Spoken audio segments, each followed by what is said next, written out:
So welcome everyone to this episode of Keeping It Brief. This is brought to you by the Bucks County Women's Advocacy Coalition. I'm Marcia Telhorster, your substitute host for today's meeting, and I'm delighted to be able to have a great conversation with Jean Weston and Sandy Kerr, and I'll speak about them in just a minute. Some little housekeeping. You will be muted when you come in, so continue having that conversation or listening to music in the background. We won't be able to hear you. You also won't be able to speak, but we do have a chat room open. You are welcome to use that to send questions to our speakers today. In addition, get a cup of tea, finish your lunch. Just be comfortable and relaxed as you listen and learn to these lovely speakers that we have today that are talking about a very important topic, which is voting. But before we get to today's guests, I'd like to welcome, I'm not sure if she's on the line yet, but certainly thank Yocasta Laura from the AARP. AARP has generously sponsored today's episode of Keeping It Brief.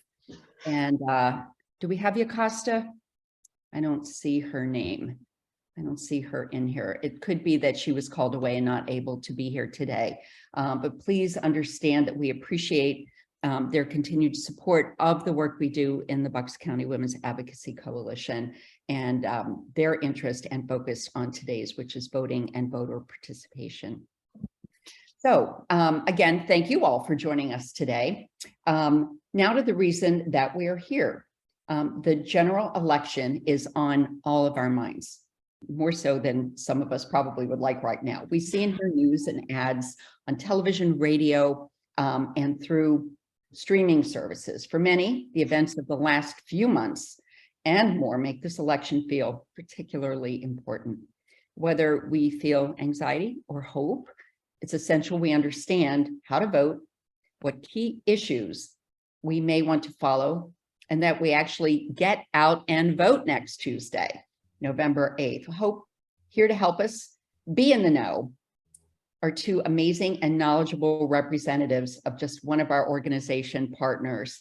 Please welcome Jean Weston and Sandy Kerr, who are both co-presidents from the Bucks County League of Women Voters. Welcome.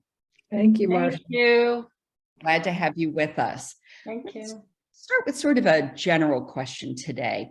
Why should individuals of different ages care about Election Day? What might you say to young adults or older adults and those in between? Why is it important to vote? Well, I'd like to emphasize that these state elections, the ones that elect our state legislators, are really critical. And a lot of people ignore them. They pay attention to the governor and the Congress and the state and US Senate, but they don't pay as much attention to their state representatives. All of the representatives in the state legislature are up for election, and half of the state senators, and an awful lot of things get decided at the state level. School funding issues, voting access, a lot of that. Some of that takes place at the national level, but an awful lot happens locally. Environmental issues, gun safety, right to privacy. All of these things are being taken up by our state legislators and really will make a difference in the lives of everybody, young, old, in between. And it's really important in this election, more than in a lot from the past, that that we know how our candidates feel on these issues, on whichever side you're on, and that you vote for them based on the issues. Also, just one other thing, Bucks County is a swing county in a swing state. So we're going to make a difference. At the county level, we're going to make a difference what happens at the state. And at the state level, we're going to make a huge difference in what happens in the country. So I think those are a couple of reasons why we should vote. So Jane, thank you for that. I agree with you. I think sometimes we do get caught up in the national but just forget in many instances how really important the local and the state elections are. So thank you for that reminder. Really appreciate that. What might be some of the challenges and what should listeners consider as we quickly approach election day? Any last minute concerns voters might have? Are you asking about concerns about voting or? Okay. Yeah, so I think what's really important is that everyone has a plan for how they're going to vote. So if you haven't decided, if you decided to do a mail-in ballot, and I don't know how many here on this call are mail-in ballot or absentee ballot voters, make sure that that gets to the Board of Elections by 8 p.m. on election day. I would strongly recommend that you not mail it through the postal service, that you drop it off at one of the drop boxes throughout the county. Okay. And I can share on the chat where you can find those drop boxes. If you are voting in person, make sure that you check where your voting precinct is, where your polling place is. They sometimes move those around, and they had to do that a little bit during the pandemic because there were restrictions in terms of what facilities could handle polling and voting and precinct activity. So make sure that you check where you're going. And then if it's the first time that you voted at that precinct or the first time you voted, make sure you have a form of identification with you. It can be either a photo ID, like your driver's license or some other photo ID, or it can be simply something that has your name and your home address on it that would match what your voter registration is. So that could be an electric bill or a phone bill or something like that. So make sure that you're prepared to go in. And then of course, you know, if you haven't had the chance, go to Vote 411 and put in your address so that you can see what's on your ballot, who is actually running and on your ballot. And then you can look at how they answered questions that were posed to them so that you can be prepared when you walk in, and you can actually print out your ballot and take it with you if you want that as a reminder. So it's really important. Don't wait to the last minute to you know, figure out where you're going and make, you know, look into what the candidates are saying and who's on your ballot before you go. So and if you have any questions about your registration, you can check that, of course, on Vote 411 as well. Anything else, Jean? Well, there are a couple of things that people might be concerned about on mail-in ballots as well. You know, if you've applied for one and you never got it, or you lost it, you can either go into the Board of Elections and request another one, and they will give it to you. You can go to the polls and vote on a provisional ballot, which means that it will be held until after all the other votes are counted and they've assured that your ballot was not returned. If you make an error on it, on your ballot, or you lost part of it or whatever, you can take the unused ballot, and even if you marked on it, that's still fine. You can take it into your polling place and hand it in to the judge of elections. She or he will mark it spoiled and put it in a separate bag and give you a new ballot. So you still have an option to vote even if you lost it. If you forgot to sign it or date it on the back of the envelope, you can go into the Board of Elections and fix that. They will send you a card telling you that it isn't signed, but it may not get to you in time. But if you realize that you haven't done it, you can still go in and they will, and you can correct that. You can sign it and date it there at the Board of Elections, which is at the old county courthouse.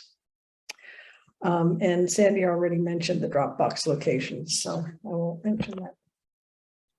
Good. And I put in the chat a link to the voter services at the state level where you can check the status of your mail-in ballot. So if you didn't sign up for that, but still want to know, did they get it? Did they receive it? You can go there and you put your information in at that link and it will tell you what the status of it is.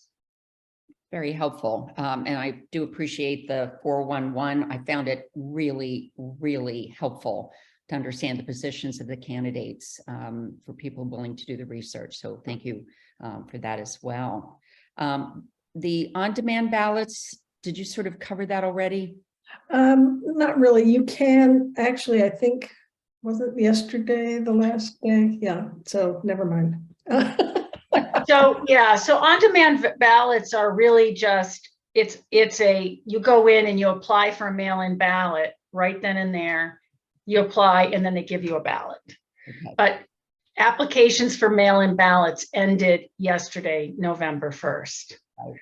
So you can no longer apply. So if something has come up and you need, something has changed and you can't make it to the polls, you can call the Board of Elections and tell them you need, this is an emergency ballot, and they do have processes for that.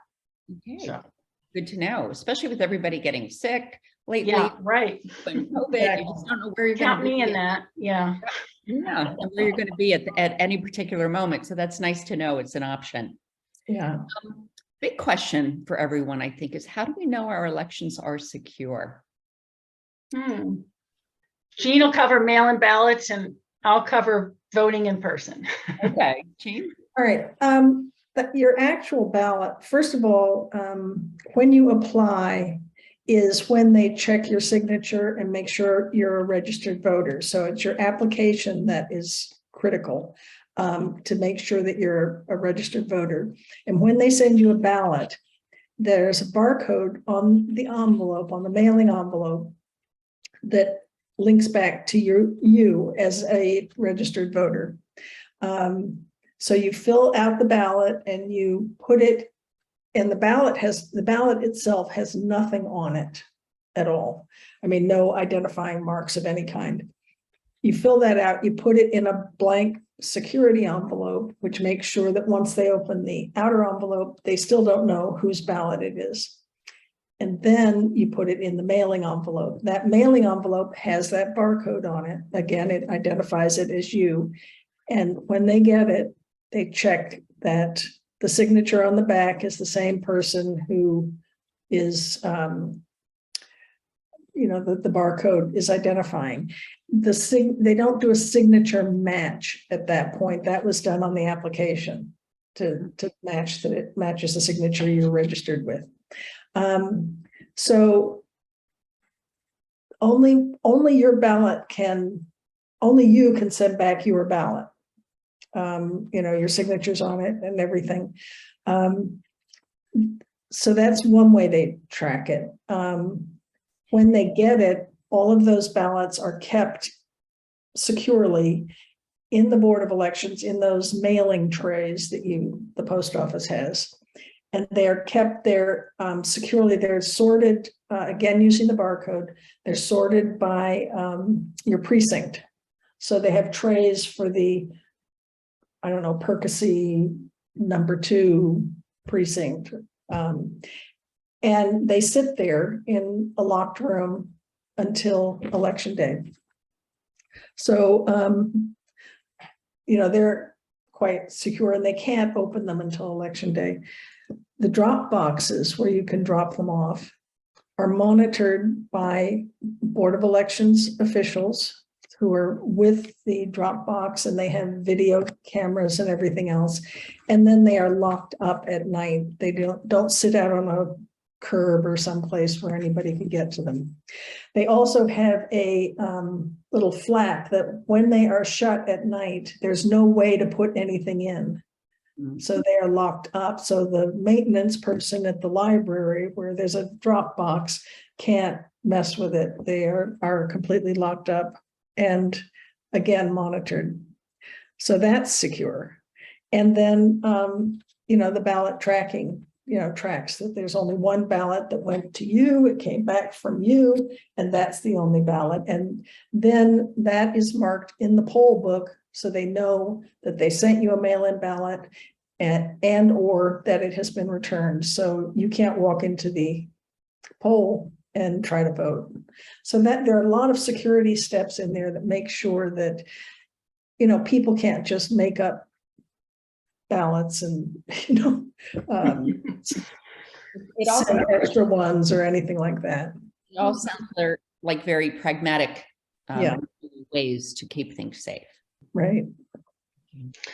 So I'll talk a little bit about the security at the polls. I'm going to assume there are folks that are on this call that have served as poll workers or election officials. And I want to thank everyone who has done that. You're like the, heroes for democracy. Anybody who works the polls is a hero. I've worked the polls several times, and I think it's the best way for people to see how secure the process is. So I'll just tell you a little bit about, so one of the things that I think is key to the security of elections is the judge of elections. That person who normally and usually is an elected official. They're on the ballot every, I think, 6 years, or they can be appointed by the Board of Elections if there's a vacancy. They oversee that polling place. They hold the keys to the locked cage. They hold the keys to all the equipment, the passwords. So they are, really the single point person who is ensuring the integrity of what's happening at the polling place. All the poll workers have to swear to an oath to follow the laws and procedures and to put aside any biases or personal opinions and beliefs. When they walk in to work at that polling place, they are to follow the laws, and they swear to that before the election, the polling place is open. Prior to election day, all of the equipment is secured. And I wanted to mention, if folks aren't aware of this, but new this election will be the use of electronic polling books. So everybody everybody's used to the big paper polling books. And when you walk in, the majority or minority inspector is flipping through and trying to find your name. And then they push out the book and you sign it. That is now being replaced by an electronic poll book, which looks very much like a tablet or an iPad, and very similar to what you might experience maybe when you go to the doctor and you have to sign in, or even check out at a grocery store. So that electronic polling book is the first thing that you are going to encounter when you come into the polling place in Bucks County this year. That electronic polling book is not connected to the internet. None of the equipment that is used at the polling places are connected to the internet. So there is no way that somebody can hack in to the equipment. There's just no way. They're not connected at all. So they're sort of self-contained.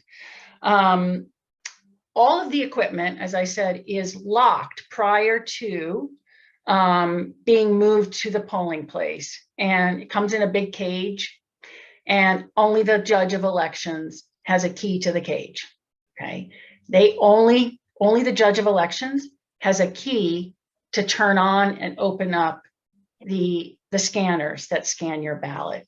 They're the only ones with passwords to turn on the poll book, to turn on the scanning machines and all that. So it's limited to help ensure integrity of what's going on at the elections. And then let's see, everything is password protected. And there's many checks and balances. So before you walk in to vote, there's a lot of processes in place to ensure that the equipment is ready to go and that there have been no ballots cast prior to opening up the polls.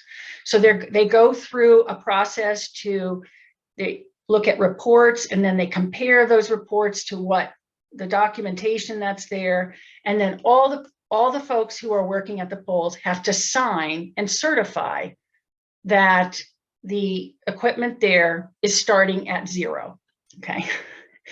So that there's no ballots in there that somehow got cast. And so there's many processes in place to ensure that only those who are eligible to vote can vote, and ensuring that nobody can actually interfere with the voting process.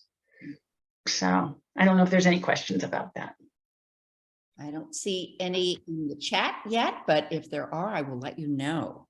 So Jane, can you tell us the next stage about the Board of Elections and when they get the ballots?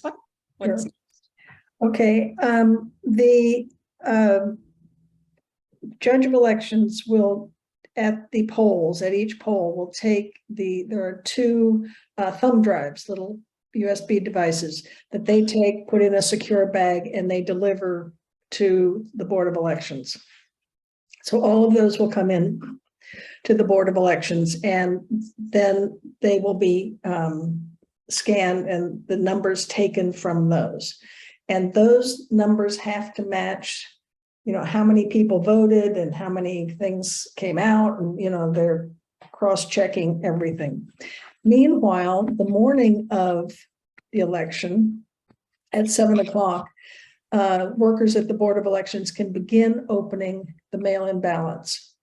In many places, but not Pennsylvania, they can start doing that several days before the election and unwrap them and start scanning them, because once they're in the scanner, there's no way of knowing what the total is until end of election, and then you get the total. But in Pennsylvania, they can't start till 7 in the morning. They have a machine that will open the envelopes, and so they can send them through and open them, but they will not unfold them and flatten them. So dozens of workers, everybody they can lay their hands on, is there opening and flattening ballots and putting them in stacks by precinct. And at about 4 o'clock in the afternoon, they start feeding them into high-speed scanners. They actually could start sooner, but the high-speed scanners are so fast that they can't keep up with the people unfolding them can't keep up. So they don't start till about 4 o'clock to get through all of them. They don't open or look at provisional ballots at that time. Those are dealt with subsequently, because they have to go through and see, match them and see if they're able to, if they already voted by mail or, whatever. The other thing, after the ballots are counted and after everything's in, Pennsylvania does have 2 systems of auditing ballots. By law, they do a 2% check audit of ballots or 2,000 votes, whichever is less.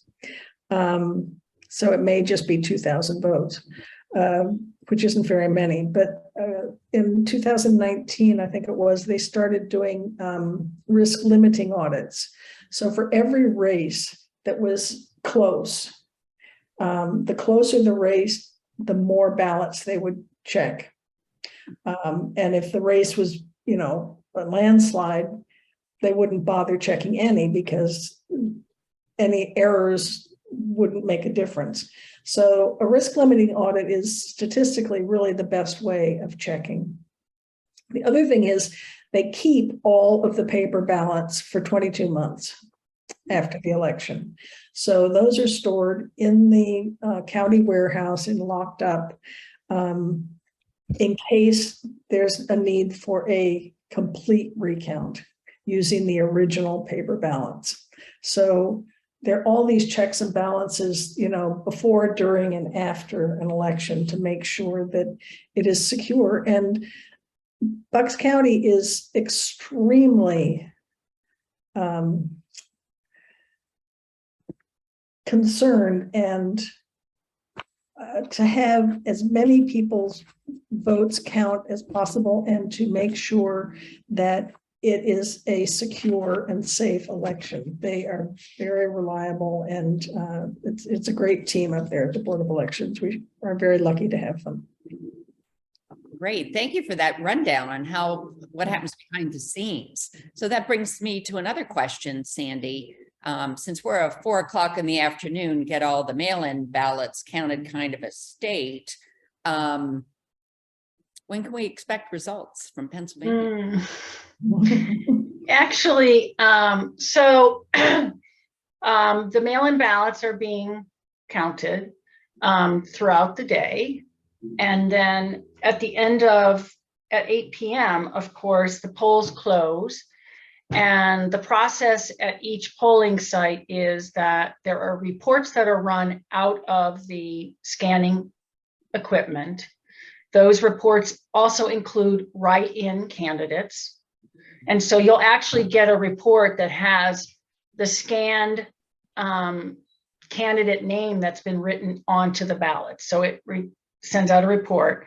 And so at each polling location, the judge of elections and the other poll workers go through a process of counting the votes.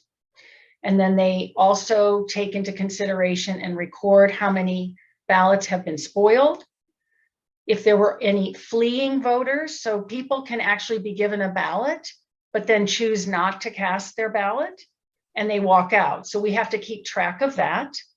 There are folks who then may have to vote by provisional ballot. So we count how many people had to vote by provisional ballot and record all that. And then that's documented, certified and signed by everybody that's at the polling place. And then all of that information is transported and delivered to the Board of Elections. So as Jean was saying, as they're getting those thumb drives, and those thumb drives have all the information as well, they start to load that in. But remember that there are still outstanding mail-in and absentee ballots that could come from the military. And they have, I believe it's 7 days. So it would be the, I'm sorry, I can't add today. 15th. I have a COVID fog. I'm sorry, my brain's not functioning very well.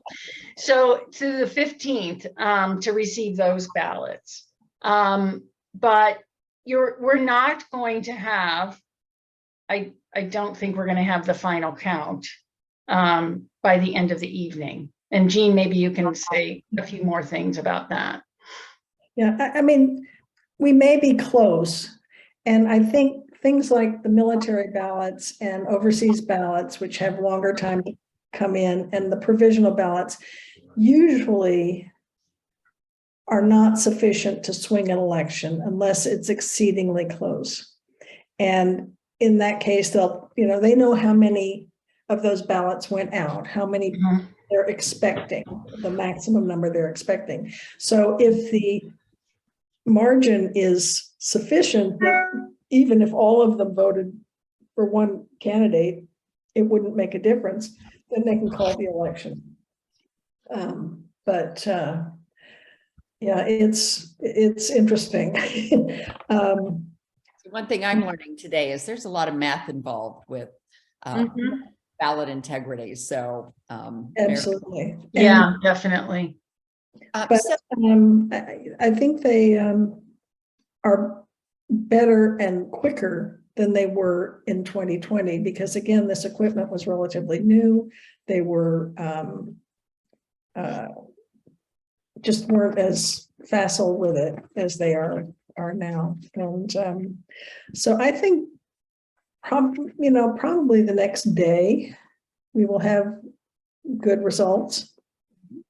not by midnight. I mean, I wouldn't bother staying. No, I mean, right, because I know, I can't remember if it was the primary. No, it was probably the 2020 election. I didn't get to the Board of Elections until 11:30 at night to deliver and there were still many, many judges of elections coming in behind me. And so that was just delivering everything, because of course we have to, the process of counting the votes at the polling place takes a while. And so we will, to ensure that. So then they start to bring all that information together. So it's definitely not going to be at midnight. No. I have a hard enough time staying awake for the Phillies. So Yeah. election results till early morning hours. I'm not sure about the rest of you, but I know that's my challenge. What is something that you would ask our viewers today to think about or do when we leave today? Is there one thing you would want them to do today? No. I think just, making sure that everybody is voting. Check with your neighbors if there's somebody who may have difficulty getting to the polls and didn't get an absent or mail-in ballot. See if they need a ride. And if people aren't sure, point them to Vote 411, give them some ideas of, where they can find out what the candidates are for. I think there's so many important issues on the ballot that are going to come from this election that encouraging as many people to vote as possible. I think at this point, it's about all we can do. Because I'm sometimes surprised when I mention voting, people are, oh, I don't know. And then I tell my friend, okay, you got to vote, and then make sure your two girls vote too. I know they're busy. I know one's in college. I know one's working in Philly, but please, it's so important. They need to take the time. And if that's what if you can tell a friend or two friends and they can tell two friends, it'll make a difference. Yeah. It really will. And I think part of it, when I get that same response, Sandy, from people that I know, I think it's back to what we started talking about when Jean said it's so important to vote in the state and local elections. And yet, if you're watching the news and reading the papers, it's a lot about the national and much less about.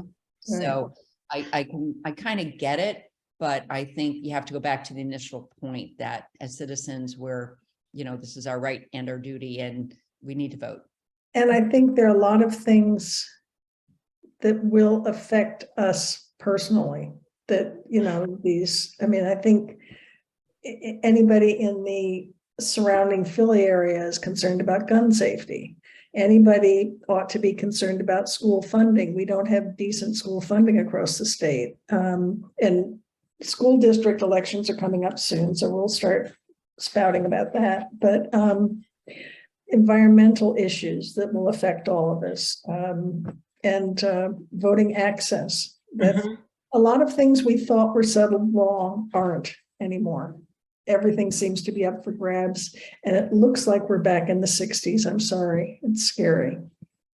So part of what the Bucks County Women's Advocacy Coalition does is just this. We advocate certainly for certain positions, but also for citizenship. And this is really an important and key part of our being citizens. And having you here today is just so helpful in driving that message home. Is there anything else that you would like us to know today? Is there anything else that you want us to take away other than talking to our friends, dragging them to the polls, and making sure you know where your poll place is when you show up with your coffee in the morning, you're not in the wrong spot? I'm assuming everybody here on this call, I keep saying that, has voted in the past. And I also think there's been a lot on the news that may be concerning to folks in terms of what could happen at the polling place, right? I've been reading about aggressiveness and things like that. if you ever have concerns while you're at the polling place, ask to speak to the judge of elections. Reach out to the judge of elections or one of the polling election officials. That's what they're there for, to ensure that you understand how to use the equipment, that you understand how to fill out the ballot, and that you feel comfortable and confident being there. And if that may be something too that you can assure folks who may be reluctant to go, maybe they're, I don't know, I haven't voted in a while, I'm not sure I know how to do it. You know, they can always ask for help. They can always ask for assistance in terms of walking through the process. Obviously, nobody can help fill out the ballot for them, but they shouldn't feel uncomfortable or not, or concerned about going to the polling place. So that's what your election officials are for. Thank you for that. And Kathy Bennett just posted something. Thank you, Kathy, and hello, about going to the county website. Look in the chat. That's very helpful. Thank you for that. Oh, there's a question from Iffy about rides to the polls. Usually both parties will offer rides to the polls. So if you know somebody who needs a ride, have them get in touch with whatever party they're interested in or affiliated with. And I'm sure that they would take you even if you were an independent.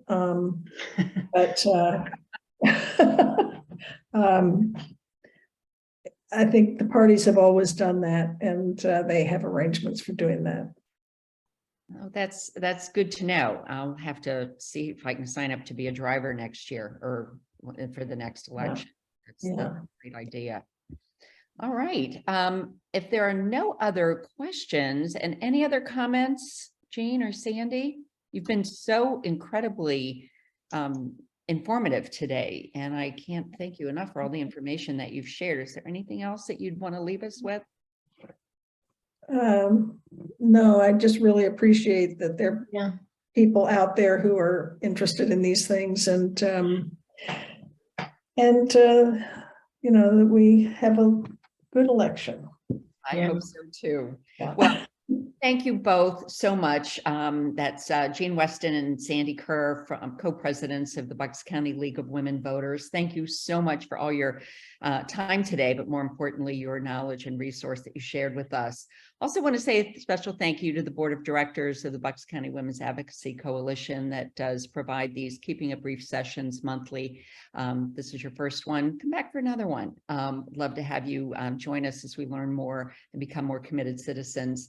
And finally, a thank you to all of you who have participated in today's Keeping It Brief session. I'm so glad to have you with us. Thank you all. Have a great day. Bye. Yeah. Bye.